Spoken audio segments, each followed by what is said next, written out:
Chapter 101 Triple Casting. Linjos was very tired. His face seemed even longer than usual, with dark circles around the eyes caused by worries and lack of sleep. When he heard what had happened, he only sighed, turning to watch at the forest below. I really envy magical beasts. Things are so simple for them, taking only what they need without caring for petty things like gold and grudges. Then he turned back again, looking at Uriel in the eyes.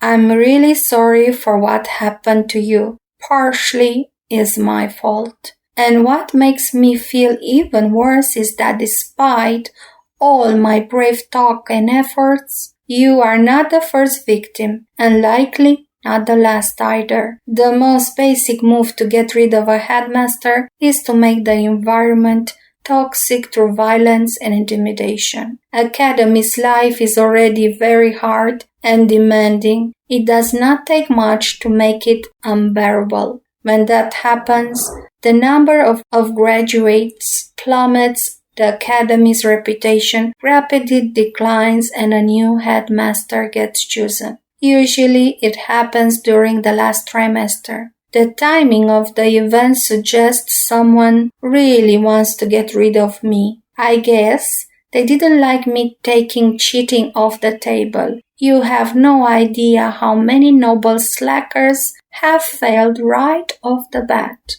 He sighed again, taking no pleasure from their misfortune. As for the ballots, I can't. There is none left.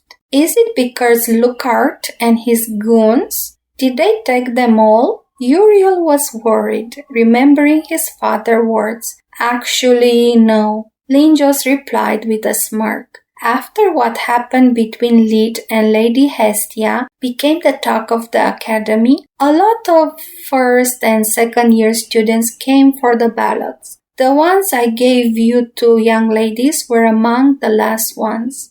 There were just about 20 to begin with, so I already ordered a new batch. The problem is that since their power source is the castle itself, the crafting method is quite complex. It will take some time.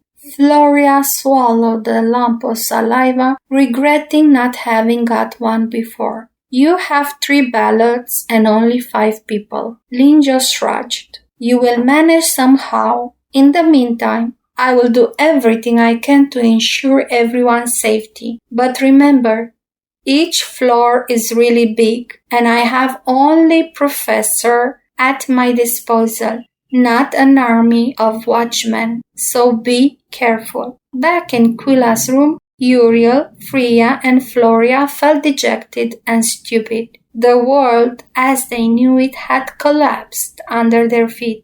The peace that they had taken for granted seemed to be about to end. All the dreams and expectations they had cultivated during all those years in the academy seemed so stupid and insignificant compared to the idea of a civil war that could kill everyone they loved. And then there was the feeling of being cast aside. Even if they did it out of love, their families hadn't trusted them enough to tell them the truth. Freya's case was the worst, since she now knew how she was considered nothing more than a tool to an end.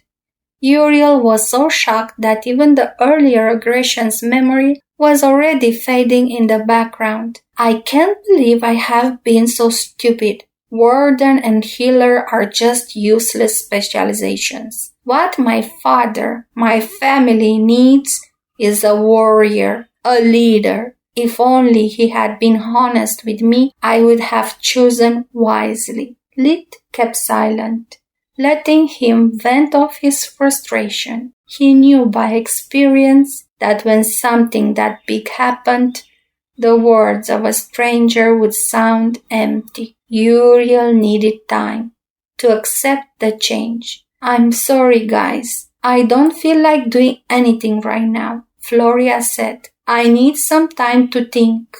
Most importantly, I need to make sure that my brothers are okay. Despite not having a ballot, she darted out of the room before anyone could offer to escort her. Uriel followed her so fast that he didn't need to hold the door open. He walked in long strides, inwardly hoping for someone to attack him again. He really needed a way to vent up all the pent-up frustration. As for Freya, she felt enraged for her mother's condescending tone, but at the same time she was deeply scared. Too much to remain alone. She had no one to turn for comfort, except the two that still remained in the room. Damn it, this is the story of my life, Lid inwardly cursed. Everything that can go wrong always does, be it on earth or here. Nothing has changed. As soon as I fix a problem and try to get some peace, another one pops up. At this point, these kids are just a burden. They have too much to lose, but I can't afford the luxury of being depressed. I need to gather as much as I can, in case sooner or later I will be forced to leave this country full of idiots. If you need some time alone, I completely understand, he said to the two girls while hiding his clenched fist behind his back. I'll take my leave. What about the dimensional magic practice?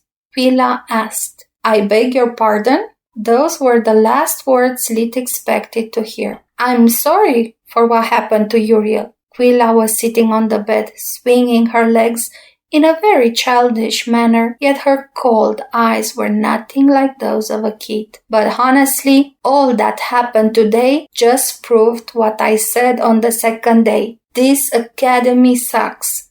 Or better, the whole kingdom sucks. All my life, I survived only thanks to my skills, and once I got here, nothing changed. I don't care if this country burns. It has never done anything good for me. But you guys did. You are the only ones that ever cared for me, and I don't want to risk losing you getting involved in this nonsense. If everything goes south, dimensional magic is our best way out of this nightmarish place. That was a feeling it could relate to. That speech bordering treason was music to his ears. At the moment, Quilla was the most important piece on his board. If someone could help him, that was her. After Freya reluctantly agreed, they started practicing the loop spell. According to the book, unlike all the other Tier 4 spells they had learned so far, generating a gate required handling 3 magic pulses at once, one for each element. Being an educational spell, loop required from the student only to properly handle the different energies, while the 2 portal size, distance and duration were determined by hand signs and magic words. After casting the spell for the first time, Lid generated 3 mana pulses on the same magnitude, one made only of earth, one of air, and the last of water magic. Following the instruction, Lid made the first 2 energies merge, forming a yellow wisp of light between his hands. That was the easy part. The small energy core was highly unstable. Hence, the difficulty of the exercise consisted in giving it just enough water magic to quench the excess energy. Lid tried to go slow and steady, resulting in the yellow wisp dissipating under the conflicting forcing, repulsing each other. Damn it, it's hard. Before he could start doubting about the moral integrity of Professor Rod's ancestors, he noticed that Quilla was looking at him with admiration. How did you do that? What are you talking about? That light! Sure, there was supposed to be 2 small black dots instead of a single yellow one, but it's more than I achieved this whole afternoon. Lid furrowed his brow in disbelief. That was just the first step, and he didn't even manage to do it right. Do you have the same problem? Yes, Freya nodded. Do you know how to triple cast right? After receiving another affirmative response. Then show me. If what they said was true, there was no possible explanation for their utter failure. He needed to check. Lid made them perform in turns a single chore magic spell. Then they had to keep the first one active while generating a second and a third copy of the same spell. The result was mediocre. With each copy, the size and intensity of magical energy dwindled. That's not triple casting at all. It should be like this. With a wave of his hand, Lee generated 3 identical small flames, making them contract and expand at unison. Soon it was clear that without solid foundation, they couldn't even attempt the first step of loop. Lee was really conflicted about teaching them how to multicast.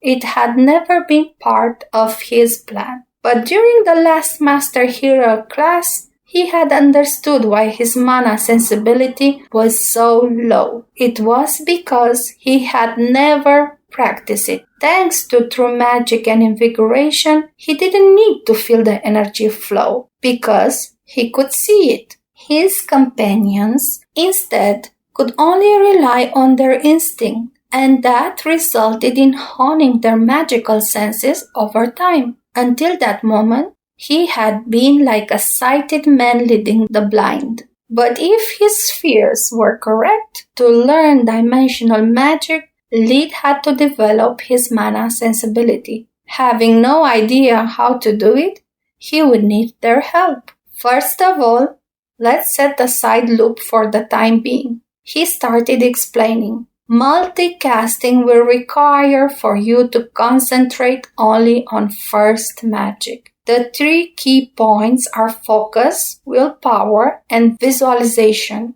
It's like picturing in your head different persons at the same time. He made appear 3 different flames. If you focus too much on a single subject, the others will blur. One remains stable, while the other 2 started to change randomly in shape and size. Forget normal magic, where you can do everything in one step at a time, like reading a list. You must be able to split your focus evenly, and that requires a strong willpower and a clear visualization of the effects you want to create. Contrary to his wishes, they spent the rest of the afternoon practicing first magic, while Lid could only assist, guide them at the best of his abilities.